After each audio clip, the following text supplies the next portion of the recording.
तो आज है इफ़्तार का सेकंड डे और कल तो मैंने बहुत सारी चीज़ें बनाई थी। आज भी कुछ चीज़ें बनाऊंगी। मैंने सोचा कि आप लोगों के साथ शेयर करूं कि आज भी इफ़्तार में मैं क्या क्या चीज़ें बना रही हूं, क्या मेन्यू है। इंशाल्लाह ताला मेरे साथ रहिए और उम्मीद है कि आप लोगों का भी रमज़ान बहुत अच्छा गुज़रेगा और हम उन सब का रमज़ान खैर बरकत वाला गुज़रे। आमीन सुम आमीन। और हम अपने दस्तरख़्वान को इसी तरह से सजाएं और लोगों को बुलाएं और आपस में प्यार मोहब्बत के साथ मिलजुल कर हम इफ़्तार करें। तो चलते हैं इफ़्तार की प्रिपरेशन के लिए। सोचा कि मैं आपको खाने काबा दिखाऊं, लाइव खाने काबा जहाँ पर तवाफ़ हो रहा है और बड़ा अच्छा लग रहा था। तो सोचा मैं अपनी वीडियो के अंदर इस वीडियो को जो है वो कैप्चर करूं और अल्लाह ताला हम सबको इस बाबरकत महीने में बहुत सारी अपनी नेमतें रहमतों से नवाजे। आमीन सुम आमीन। तो चलते हैं इफ़्तार की तरफ और प्रिपेयर करते हैं इफ़्तार, क्योंकि बज रहे हैं 4 और मेरे पास टाइम है कम। सो चले आ जाए मेरे साथ।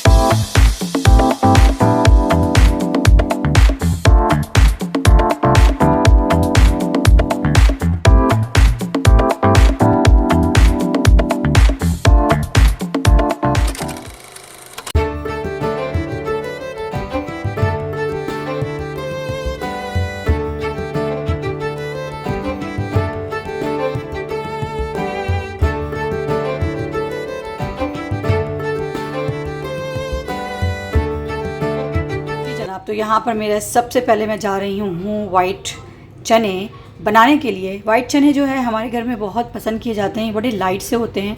अगर आप लोगों ने कराची के काठियावाड़ी छोले खाए हैं तो उसी से ये थोड़े से रिजेंबल करते हुए होते हैं। उसका टेस्ट थोड़ा सा चटपटा बड़ा ज़्यादा होता है। मैं थोड़ा सा अरबिक वे में रखती हूँ, जिसको हम यहाँ पर फूल कहते हैं। तो उसी को मैं बना रही हूँ। उसकी रेसिपी मैंने आप लोगों के साथ पहले शेयर भी की थी। बहुत ही सिंपल होता है। अभी इसके लिए मुझे ये दो चीज़ों की ज़रूरत है। इसमें मुझे एक नॉर्मल साइज़ की प्याज लेनी है और मैंने कुछ 3 टमाटर लिए हैं। और यहाँ पर रात में ही मैंने जो है ना चनों को बॉईल कर लिया था। सिंपल मैं सिर्फ अभी इसकी ग्रेवी बनाने के लिए मैंने थोड़ा पानी डाला है, कुटी हुई मिर्च, चिली फ्लेक्स जो कि आप खुद ऊपर दिख रहे होंगे, और साथ में मैंने थोड़ा सा चाइनीज़ सॉल्ट और नॉर्मल सॉल्ट डाल के अभी मैंने इसको जो है स्लो फ्लेम के ऊपर थोड़ा सा कुक कर रही हूँ। चने मेरे ऑलरेडी कुकड हैं तो मुझे ज़रूरत नहीं है ज़्यादा इसको पकाने की। बस ज़्यादा जब प्याज और टमाटर डालूंगी तो थोड़ा तो पकाना पड़ेगा साथ में। और मैंने इसके साथ ही इसके अंदर गरम मसाला भी डाला है। तो बस ये साथ ही साथ जो है मेरे ये साइड में बनते रहेंगे, क्योंकि चने की सबसे पहले तैयारी करनी पड़ती है। तो मैं हमेशा जो है चने को जो है वो बहुत सारे लोग कैन्स भी यूज़ करते हैं, बट मैं जाहिर सी बात है क्योंकि हम लोग थोड़े देसी लोग हैं, थोड़ा ज़्यादा हर चीज़ की क्वांटिटी थोड़ी ज़्यादा होती है। तो हमारे घर में मतलब थोड़ी इफ़्तार भी बांटी जाती है एवरी डे माशाल्लाह अल्हम्दुलिल्लाह। मैं जो हूँ उस हिसाब से जो है क्या करती हूँ, चनों को मैं हमेशा बॉईल करके छोटे छोटे पैकेट्स बना लेती हूँ और एवरी डे जितनी भी मुझे चाहिए होती हैं उस क्वांटिटी में मैं उस पाउच के निकाल कर और मैं उसको यूटिलाइज़ करती हूँ। ये मेरा वे है। आप लोग अपनी तरीके से जाहिर सी बात है अपनी फैमिली के हिसाब से चीज़ों को पकाते होंगे। जो है ये हमारे जो चने हैं बड़े अच्छे से गले हुए हैं। चलते हैं नेक्स्ट स्टेप की तरफ और बताती हूँ मैं आपको कि मेरा नेक्स्ट स्टेप क्या है आफ्टर दिस चना प्रिपरेशन। अब यहाँ पे मैंने प्याज और टमाटर की कटिंग कर ली है। टमाटर थोड़े मैं ज़्यादा डाल रही हूँ तो इसके अंदर एक्स्ट्रा मुझे तो बहुत ज़्यादा खटास की ज़रूरत पेश आएगी नहीं। तो बस ये मैं सिंपल जाके चनों के अंदर मिक्स कर दूँगी। अब यहाँ पे मैंने चनों के अंदर इसको मिक्स कर दिया है।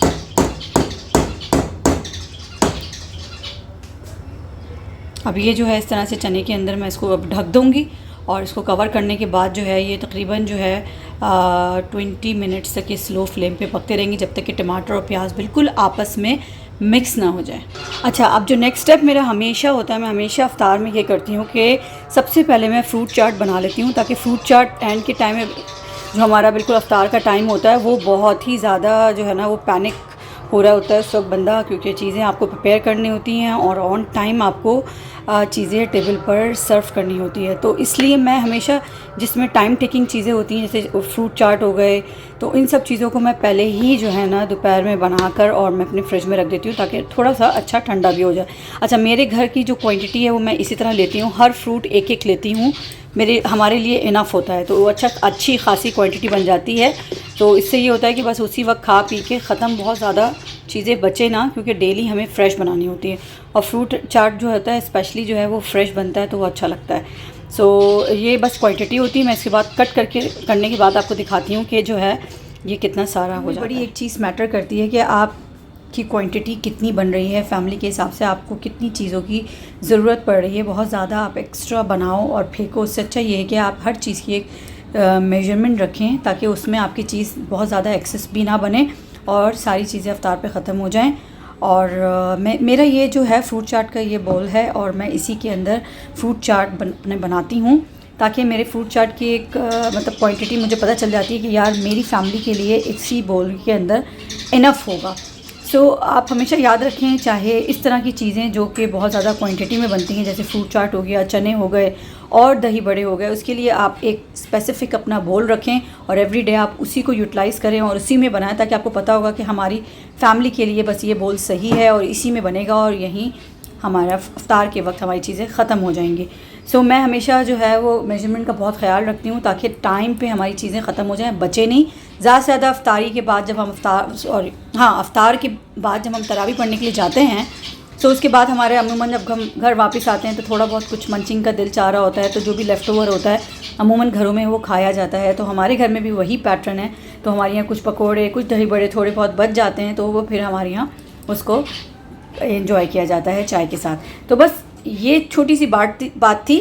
तो हमेशा एक ही बोल रखें ताकि आपको पता रहे कि ये हमारा दही बड़ों का है, ये चनों का है, उसी के हिसाब से चीज़ों को बनाएं ताकि चीज़ें आपकी ज़ाया ना हो सकें। फ्रूट चाट हो गए हैं रेडी और मैंने फ्रूट चाट के ऊपर थोड़ा सा जो है वो टैंग डाला है ताकि इसका थोड़ा जूसी फ्लेवर हो सके। वैसे मैं इसके अलावा और कुछ भी फ्रूट चाट के अंदर नहीं मिक्स करती क्योंकि जो ओरिजिनल फ्रूट का टेस्ट होता है वो ख़त्म हो जाता है।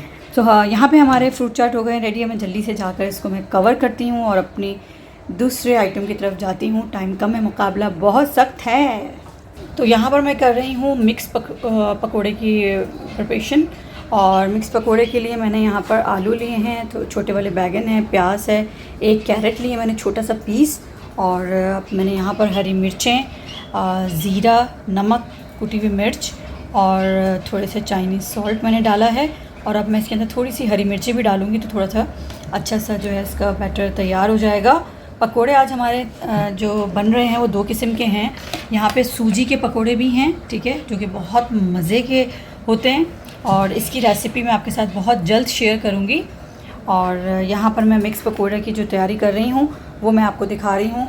चलते हैं नेक्स्ट स्टेप की तरफ। जल्दी से मैं इसको कट करके इसके अंदर मिक्स करती हूँ ताकि जो है मैं फिर उसके बाद देखूं कि मुझे अब इसके अलावा क्या करना है। यहाँ पर पकोड़े को मेरा मिक्सचर तैयार हो गया है। आप देख रहे होंगे मैंने बेसन बहुत कम डालती हूँ।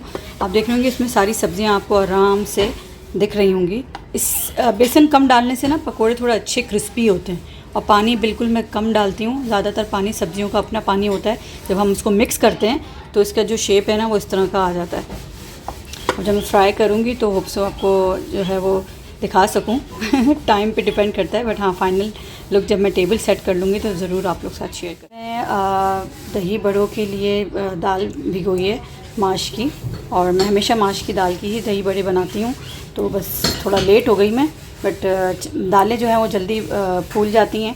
तो मेरे ख़्याल से 15 मिनट के अंदर ये दाल तैयार हो जाएगी तो मैं इसको पीस दूँगी। यहाँ पर जो है मैं अपने स्प्रिंग रोल की तैयारी स्टार्ट कर रही हूँ। शीट्स जो हैं वो यहाँ पर मैंने केजी ब्रांड की ली है।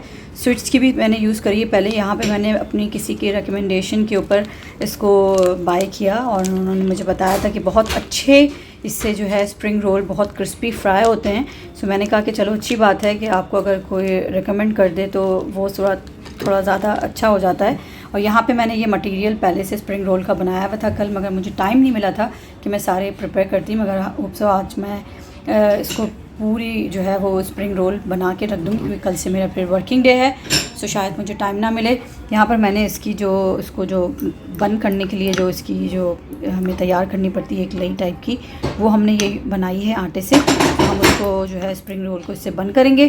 तो आप लोग ज़रूर लीजिएगा, इसको बनाइएगा और देखिएगा कि पेस्ट्रीज़ जो हैं स्प्रिंग रोल जो है आपकी वो किस तरह की फ्राई हो रही है। तो चलते हैं यार, मेरे पास टाइम भी बहुत कम है और समोसे भी मुझे रेडी करने हैं।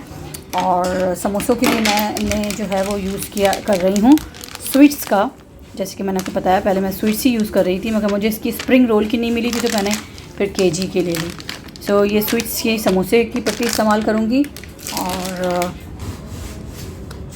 अच्छा, यहाँ पर जो है समोसे के जो कीमे हैं वो रेडी है, तो सिर्फ मुझे बस अपनी फिलिंग करनी है और उसको शेप देना है।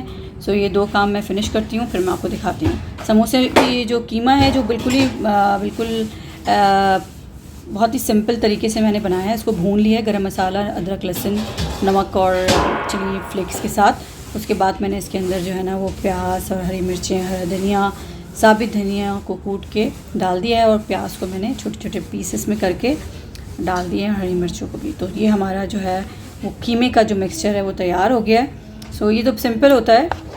स्प्रिंग रोल मेरे थोड़े से बने हुए भी हैं, बट क्योंकि क्वांटिटी कम है सो इसलिए मैं थोड़े बढ़ा रही हूँ, क्योंकि मुझे थोड़े से 1-2 जगह जो है वो तारी देनी भी है। पर जो है वो मिर्चों को मैंने कट किए है और यहाँ पर ये जो मिर्चें हैं इनको मैं फ्राई करूँगी। और इसका जो बैटर है वो मैंने बहुत सिंपल तरीके से रेडी किया है। इसमें मैंने कलौंजी, ज़ीरा, नमक और थोड़ा सा बेकिंग पाउडर डाला है, थोड़ी बेकिंग सोडा। और इसकी थिकनेस आप देख लें कि किस तरह से डालिए ताकि इसके अंदर ठहर सके मिर्च के ऊपर, मेक श्योर। और मैंने कलौंजी थोड़ी ज़्यादा डाली क्योंकि कलौंजी फिर इस बहाने थोड़ी खा ली जाती है, तो यही एक अच्छा चांस होता है ताकि बच्चे भी खा सकें। सो बस यहाँ पे मेरी मिर्चों की तैयारी भी हो गई है। मिर्ची हमारे घर में ज़रूर तली हुई खाई जाती हैं। और ये थोड़ा रमज़ान अभी पहला है, तो यानी कि कम से कम 6-7 रमज़ान तक तो खूब अच्छे तरीके से सारे आइटम बनेंगे। उसके बाद जो है ना खुद ही जो है वो फिर हम खाने की तरफ आ जाएंगे कि इतनी मेहनत तो डेली नहीं हो सकती। और वीकेंड पे थोड़ा चलता है, मगर वर्किंग डेज़ में तो फिर मैं इतना तो नहीं कर सकूँगी। तो अभी थोड़ा सा थोड़ा सा ज़ोर ज़्यादा है इफ्तारी पे। फिलहाल मैंने यहाँ पर जो है वो पीस ली है। अब इसकी कंसिस्टेंसी जो है वो आपको अपने हिसाब से सेट करनी है। जब मैं पीस लेती हूँ तो उसके बाद मैं ज़ीरा डालती हूँ ताकि ज़ीरे जो है वो थोड़ा शेप इसका हमें थोड़ा सा दिखे, वरना पीसने में अगर आप माश की दाल के साथ डाल देंगे तो वो जो है समझें कि उसके साथ ही पिस जाएगी और ज़ीरा बिल्कुल मिक्स हो जाएगा। सो बाद में जो है बस मैंने इसको इसके ऊपर अंदर मैंने भी थोड़ा सा सॉल्ट डाला है और खाने वाला सोडा। और सोडा जो है वो आपको मैं इसकी जो टिप है वो यही है कि सोडा आपको नॉर्मल डालना है, क्योंकि सोडा अगर आप ज़्यादा डाल देंगे तो ये बिखरेगा फ्राई करने में, कम डालेंगे तो अच्छे से फूलेगा नहीं और नरम नहीं होगा। ठीक है, तो इसकी जो मतलब जो इसका जो टिप है वो यही है कि जब आप फ्राई करने के लिए डालें ना तो आप पहले थोड़ा सा पीस इसका छोटा सा एक इसके अंदर आप ऐसे करके ऑयल में डालें, जब गर्म ऑयल में, तो आप ये देखिए अगर शेप चेंज करके थोड़ा सा बड़ा हो जा रहा है तो इसका मतलब है कि सोडा आपने बिल्कुल सही डाला है। और इसको आप आराम से फ्राई करें इजी होकर। और अगर शेप चेंज नहीं करता है तो थोड़ा सोडा आके और मिक्स करें आप अपने मटेरियल के अंदर और उसके बाद इसको फ्राई करें। जब आप फ्राई करने के बाद इसको आप पानी में ज़रूर डाला करिए फुल्कियों को, फिर दही के साथ आप इसको जब मिक्स करेंगे तो ऑटोमेटिकली ये बहुत सॉफ्ट और बहुत यम्मी बनेंगे।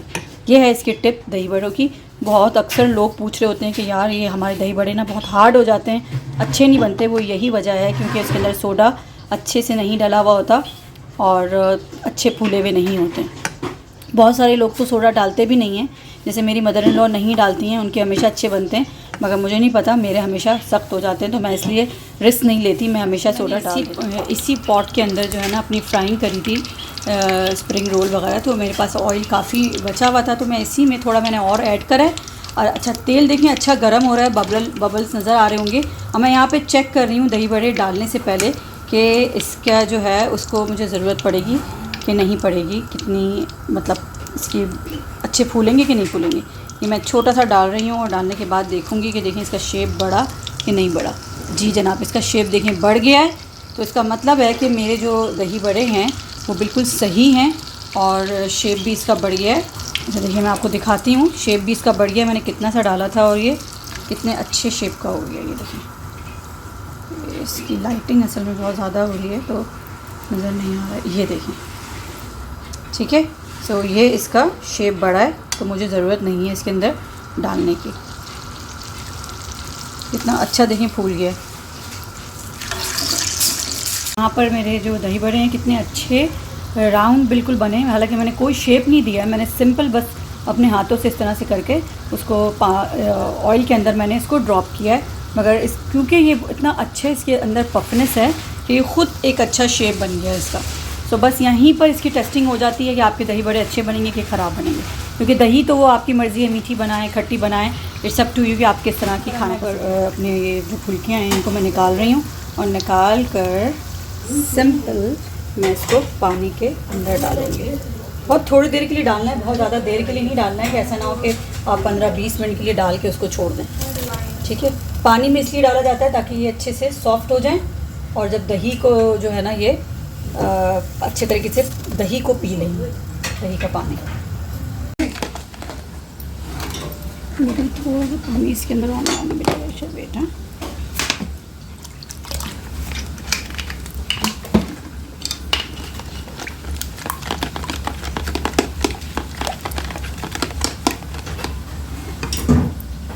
डार्क क्यों हो रहा है मर्शा? लाइट ऑन करो।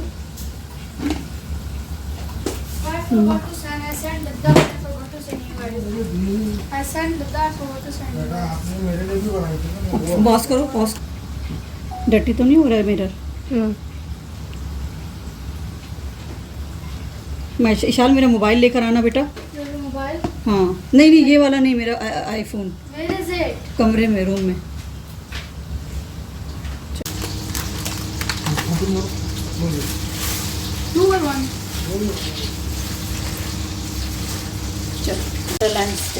ये है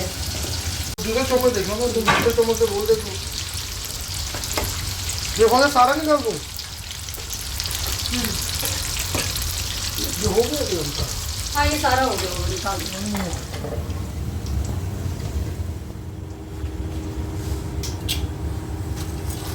इम्पॉर्टेंट चीज़ जो आज हमने मंगवाई है बाहर से वो है जलेबी।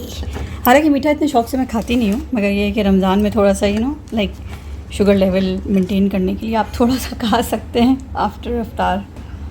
और ये है पापड़ी।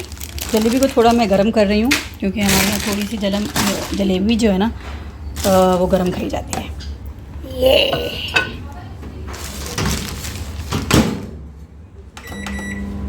अल्हम्दुलिल्लाह तैयारी पूरी हो चुकी है अफ्तार की और हर चीज़ें बिल्कुल टाइम टू टाइम हो गई। बंद नहीं कर रही हो? बड़ा अच्छी ठंडी ठंडी हवा आती है ना।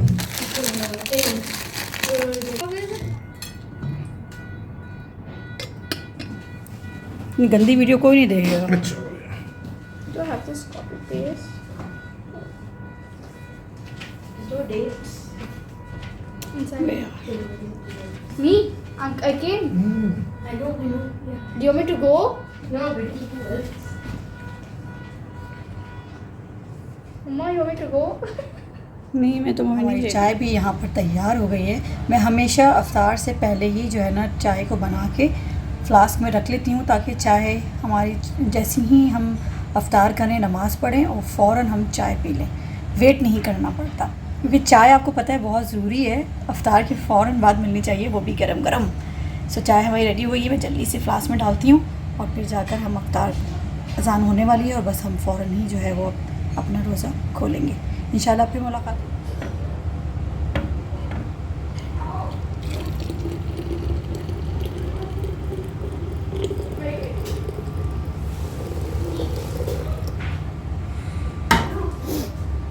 यहाँ पे दूसरी अफ्तारी जो है हमारी इख्तिताम को पहुँची और हम पी रहे हैं अब चाय।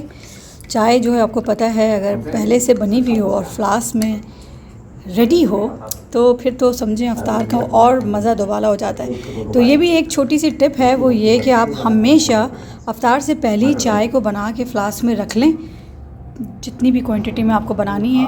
तो इजी ये हो जाएगा कि आपके घर में जो है ना किसी को भी अफ्तार के फ़ौरन बाद जाके चाय रेडी नहीं करनी पड़ेगी, क्योंकि अफ्तार करने के बाद वैसे ही आपके जो बॉडी की जो मूवमेंट है ना वो बहुत ज़्यादा जो है वो बहुत स्लो हो जाती है और बहुत सब ड्राउजी सा लग रहा होता है। सो लाइक फ़ील हो रहा होता है। तो अभी आपके लिए बेहतर ये है कि आप चाय पी, एंजॉय करें। मैं भी जा रही हूँ चाय पीने।